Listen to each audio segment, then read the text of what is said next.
السلام علیکم ناظرین، ملاحظہ فرمائیے مولانا طارق جمیل کا بیان۔ ہائے یا رسول اللہ، ہائے یا رسول اللہ، آپ پہ اللہ کا سلام ہو، فرشتوں کا سلام ہو۔ آج رات حسین کی بارات ہے، انوکھی بارات ہے، نیزوں پہ چڑھ کے آ رہی ہے۔ آج اس نے سرخ جوڑا پہنا ہوا ہے، اپنے خون کے دھاگوں کا جوڑا پہنا ہوا ہے، اپنی بوٹیوں کا سرہ بنایا ہوا ہے، اور آج اس کی بارات نیزوں پہ چڑھ کے جا رہی ہے۔ آپ کی اولاد کو قتل کر دیا گیا، آپ کی بیٹیوں کو قید کر دیا گیا، کوفیوں نے کفن نہیں دیا تو تصفی علیہ الریاح، ہوا کو غیرت آئی، اس نے مٹی کو اڑایا اور ان کو مٹی کے کفن پہنا دیے۔ اسلام زندہ ہوتا ہے ہر کربلا کے بعد۔ یہ سب سے اونچا گھرانہ، اور وہ اللہ کے نام پر 72 آدمی، سامنے 5000 کا لشکر، جان بچانے کے لیے کلمہ کفر بھی جائز، لیکن ایک وقت آتا ہے کہ جان دینا جان بچانے سے زیادہ محبوب بن جاتا ہے۔ تو آپ نے ان سے کہا کہ مجھے آج رات کی مہلت دے دو۔ جمعرات کا دن تھا، تو انہوں نے سمجھا شاید یہ کل صلح کی بات کرے گا۔ جب شام ہوئی تو عصر ہوئی تو آپ خیمے کے باہر بیٹھے تھے تو آپ کو نیند آ گئی، آنکھ کھلی تو آپ ہنسنے لگے۔ تو حضرت زینب نے پوچھا، بھائی یہ کوئی ہنسنے کا وقت ہے؟ تلواریں سر پہ چمک رہی ہیں۔ کہنے لگے، بہن اللہ کے نبی خواب میں آئے ہیں اور کہہ رہے ہیں بیٹا میں تمہیں لینے کے لیے آ چکا۔ جن کو لینے کے لیے نبی آئے، کیا پروٹوکول؟ آپ لوگوں یہ افسروں کے لیے پروٹوکول نہیں لگتا؟ کیا پروٹوکول لگا ہے کہ میرا نبی فرشتوں کے ساتھ، صحابہ کے ساتھ آ کے حسین کا استقبال کر رہا ہے۔ تو آپ نے اپنے سارے ساتھیوں کو اکٹھا کیا رات کو، کہا دیکھو انہیں صرف میری جان مطلوب ہے، وہ مجھے قتل کرنا چاہتے ہیں، تمہیں نہیں۔ تم تو میری طفیل میں مارے جاؤ گے، تو ایسا ہے میں تمہیں اجازت دیتا ہوں، تم رات کے اندھیرے میں سب نکل جاؤ، میں اکیلا اپنے اللہ کے پاس حاضر ہو جاؤں گا۔ تو سب نے کہا کہ ہمارا جینا بھی آل رسول کے ساتھ ہے اور مرنا بھی آل رسول کے ساتھ، تیرے بغیر ہماری بھی کوئی زندگی نہیں۔ سعید بن عبداللہ ایک نوجوان تھے، وہ کھڑے ہو کے کہنے لگے، اے حسین میری ایک جان ہے جو ایک وار میں ختم ہو جائے گی، کاش میرے پاس 100 جانیں ہوتی اور میں ہر جان تیرے اوپر قربان کرتا چلا جاتا، بل ہم تمہیں چھوڑ کے جائیں گے۔ تو وہ رات سب نے جاگتے گزاری، اور نفلوں میں، دعاؤں میں، رونے دھونے میں۔ صبح آپ نے اپنے لشکر کو ترتیب دیا، 72 لوگ تھے، 42 گھوڑ سوار تھے اور 30 پیدل تھے۔ تو آپ نے رائٹ سائڈ کا جھنڈا دیا زہیر کو، اور لیفٹ کا جھنڈا دیا حبیب کو، اور درمیان میں جھنڈا دیا اپنے بھائی حضرت عباس کو، جو عباس علمدار کہلاتے ہیں، ان کو جھنڈا دیا۔ اور پھر انہوں نے کہا دیکھو ہم اب ایک امت ہیں، ایک ملت ہیں، ایک کلمے والے ہیں، لیکن اگر تلوار نکل گئی تو تم ملت سے خارج ہو جاؤ، تم نبی کے نواسے کو قتل کر رہے ہو، میں نے کبھی کسی کو بے گناہ قتل نہیں کیا، تم کس جرم میں مجھے قتل کر رہے ہو؟ تو شمر کہنے لگا ہم نے تمہیں قتل کرنا ہے۔ تو کہنے لگے صدق اللہ و رسولہ، سچ کہا اللہ اس کے رسول۔ ساتھیوں نے پوچھا جی کیا کہا؟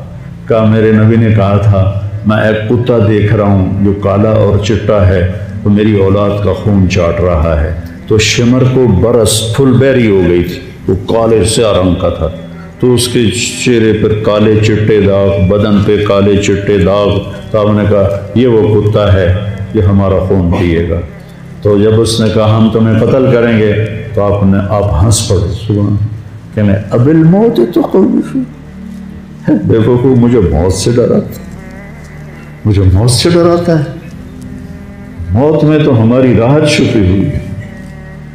تو ایک ایک کر کے لوگ نکلنے شروع ہوئے، تو جو نکلے کوفی قتل ہو جائے، جو نکلے وہ کوفی قتل ہو جائے۔ تو شمر نے بکواس کی، مرن واسطے آئیں، انہوں ساڑھے سارے نو مار دے ہونا ہے، ان کو کٹھے حملہ کرو ان پر، اور پہلے ان کے گھوڑے قتل کرو۔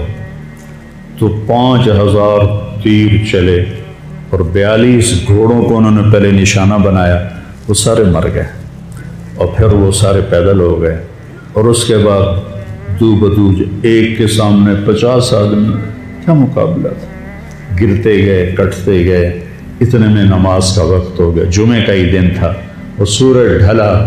تو آپ نے دیکھ کر زہیر کو کہا کہ شمر سے کہو مجھے نماز پڑھنا، کوئی ہے گنجائش نماز چھوڑنے کی؟ شمر سے کہو مجھے نماز پڑھنا۔ کیا اس کے بعد بھی یہ امت کہہ سکتی ہے عجیب عجیب کیا کریں، ڈیوٹی پر تھا نہیں پڑھ سکا، دکان پہ رش بہت تھا نہیں پڑھ سکا، وہ جی بس ساتھیوں میں بیٹھے گپے مار رہے تھے نہیں پڑھ سکا، گنجائش ہے؟ تو آپ نے شمر کو پیغام بھیجا نماز پڑھنے دو، انہوں نے کہا ہم تمہیں قتل کریں گے نماز میں بھی۔ آپ نے کہا پھر چلو آؤ ادھر آ ستمگر، ہنر آزمائیں تو تیر آزما ہم جگر آزمائیں۔ ہم نے کہا آدھے نماز پڑھو آدھے ان سے جنگ کرو۔ تو یہ کیسی نماز ہے کہ تیروں کی سنسناہٹ ہے، تلواروں کی جھنکار ہے، نیزوں کی کھڑکھڑاہٹ ہے، اور بدن خون سے تر بتر ہیں۔ اپنے خون سے وضو کیے یا کربلا کی مٹی سے انہوں نے تیمم کیا۔ جب انہوں نے اللہ اکبر کہا ہوگا تو زمین آسمان میں کیا ہلچل مچی ہوگی۔ جب سجدے میں سر رکھا ہوگا تو تحت الثری تک زمین کی کیا چیخیں بلند ہوئی ہوں گی، اور فرشتوں کی کیا آہ و بکا ہوئی ہوگی کہ 1443 ہجری جا رہی ہے، اب 44 آ جائے گی کل، 1443 سال میں ایسی نماز نہیں پڑھی گئی۔ کربلا کیا کہتا ہے کہ اللہ کے حکم پہ قربان ہو جاؤ، اللہ تمہیں امر کر دے۔ حسین آج بھی زندہ ہے، اور یزید کا نام و نشان مٹ گیا، ابن زیاد کا نام و نشان مٹ گیا، شمر کا نام و نشان مٹ گیا۔ آخر کرتے کرتے کرتے نماز مکمل فرمائی۔ نماز کے بعد پھر سینہ سپر ہوئے، سارے ساتھی قربان ہو گئے، اہل بیت بچ گئے 16۔ تو آپ کے بیٹے علی اکبر نے کہا ابا جان میں آپ کو مرتا نہیں دیکھ سکتا، آپ مجھے پہلے مرنے دیں، میں آپ سے پہلے جانا چاہتا ہوں۔ تو آپ نے بیٹے کو روانہ کیا، وہ تلواروں کے نغمے میں آئے اور سر دھڑ سے جدا ہو گیا۔ پھر حضرت حسن کے بیٹے عبداللہ آئے، کہنے لگے چاچا میں بھی تجھے مرتا نہیں دیکھ سکتا، مجھے اجازت دے میں جاؤں، یہ میرے نبی کی اولاد ذبح ہو رہی ہے، یہ بکرا نہیں ذبح ہو رہا، یہ میرے نبی کی اولاد ذبح ہو رہی ہے۔ تم پولیس والوں کو، تم تاجروں کو، تم زمینداروں کو، تم سیاستدانوں کو، تم کاروباریوں کو، تم بیوروکریسی کو، تم فوج کو وہ پیغام دے رہے ہیں کہ اللہ کو راضی کرنے میں ہر سودا منظور ہے۔ تو پھر کیا ہوگا؟ حسین کی طرح نام زندہ رہے گا، اور دنیا کے سودے کرنے والوں کا یزید کی طرح نام مٹ جائے گا۔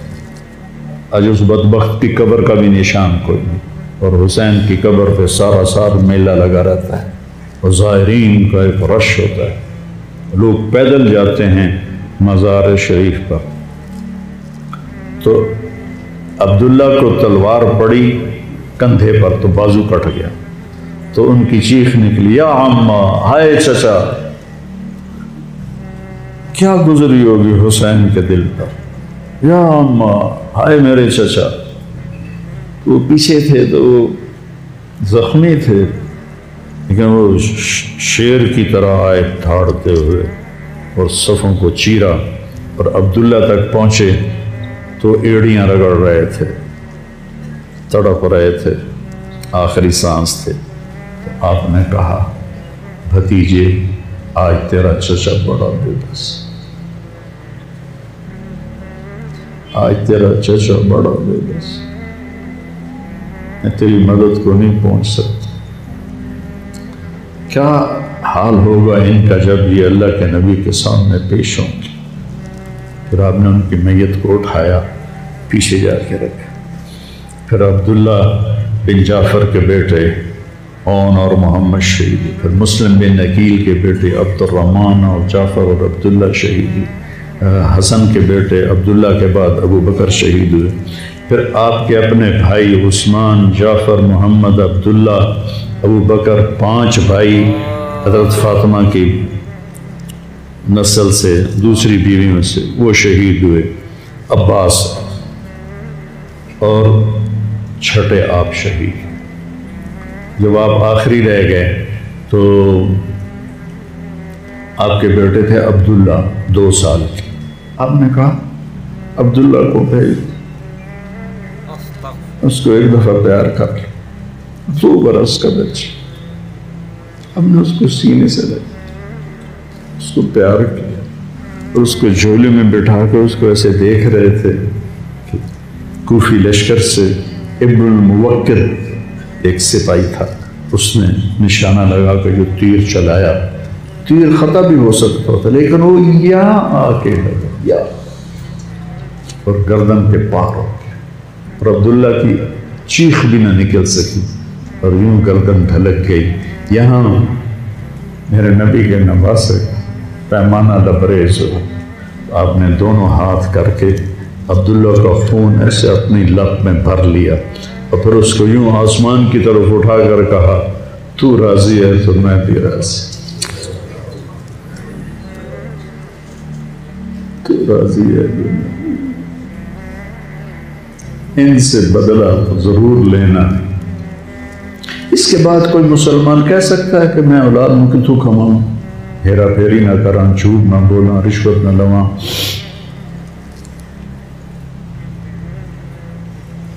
میں اپنے بچوں کو کہاں سے کھلاؤں؟ بچے تمہاری قبر میں جائیں گے، بیوی تمہاری قبر پہ جائے گی، اکیلی جان ہے، اکیلے جان۔ اس معصوم کو لٹایا اور پھر کھڑے ہو گئے۔ اب عصر کا وقت آ گیا تھا اور آپ ڈول رہے تھے زخم کی وجہ سے۔ جس ہستی کے ایک ایک جسم کے حصے کو نبی نے چوما ہو، آج وہی جسم تیروں سے چھلنے تھے اور زخموں سے چور تھے، اور ایسے ایسے ڈول رہے تھے اور لڑ رہے تھے۔ تو شمر نے کہا آگے بڑھو اور اس کا سر اڑا دو، تو کوئی ہمت نہیں کر رہا تھا، تو شمر نے پھر ان کو گالیاں دی۔ تو زرع بن شریک تمیمی وہ آگے بڑھا، اس نے آپ کے نیزہ مارا، یہاں نیزہ لگا، پار ہو گیا، تو آپ ایسے لڑکھڑاتے ہوئے گر پڑے۔ تو شمر نے کہا سر کاٹ دو۔ تو سنان بن ابی انس آگے بڑھا سر کاٹنے کے لیے، تو اس کے ہاتھ کانپنے لگے، پیچھے ہٹ گئے۔ تو خولہ بن یزید نے اس کو گالیاں نکالی اور آگے بڑھ کر خنجر نکالا، سر کاٹ، جس گردن کے بوسے میرے نبی نے لیے، اس کو یوں سینے سے لگایا تھا،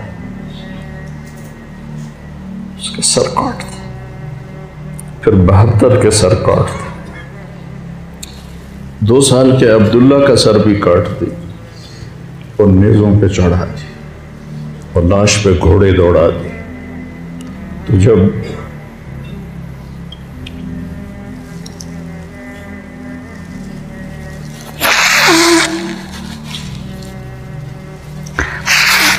آپ عام مسلمان ہیں، عام لوگ ہیں، ہماری راجپوت فیملی ہے، ہم اپنی عورتوں کو پردوں میں لے کے چلتے ہیں،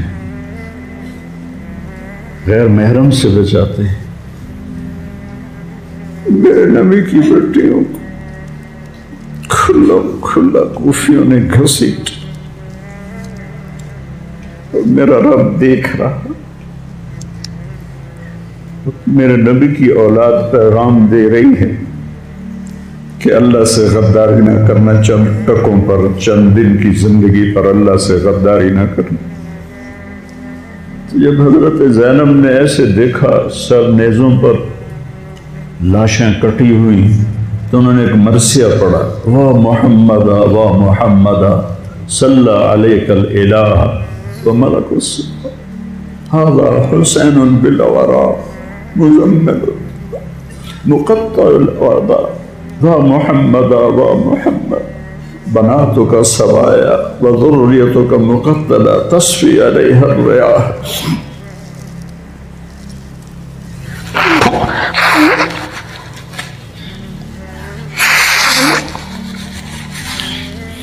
ہائے یا رسول اللہ، ہائے یا رسول اللہ، آپ پہ اللہ کا سلام ہو، فرشتوں کا سلام ہو۔ آج آپ پہ حسین کی بارات ہے، انوکھی بارات ہے، نیزوں پہ چڑھ کے آ رہی ہے۔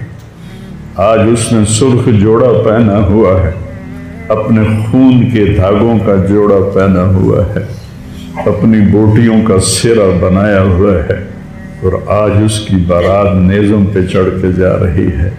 آپ کی اولاد کو قتل کر دیا گیا، آپ کی بیٹیوں کو قید کر دیا، کوفیوں نے کفن نہیں دیا تو تصفی علیہ الریاح، ہوا کو غیرت آئی، اس نے مٹی کو اڑایا اور ان کو مٹی کے کفن پہنا دیے۔ مجھ سے اس واقعے کی تفصیل بیان نہیں ہوتی، میرے جذبات میرے قابو سے باہر چلے جاتے۔ ایک تو اس قصے کا درد مجھے رلاتا ہے، ایک اپنے مسلمانوں کا درد رلاتا ہے۔ جس امت کے پیچھے کربلا کی تاریخ ہو، وہ امت کیا کر رہی؟ چند پیسوں پہ ایمان بیچ رہے، چند ٹکوں پہ ایمان بیچ رہے۔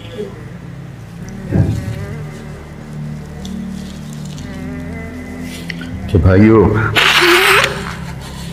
نیا سال آ رہا ہے،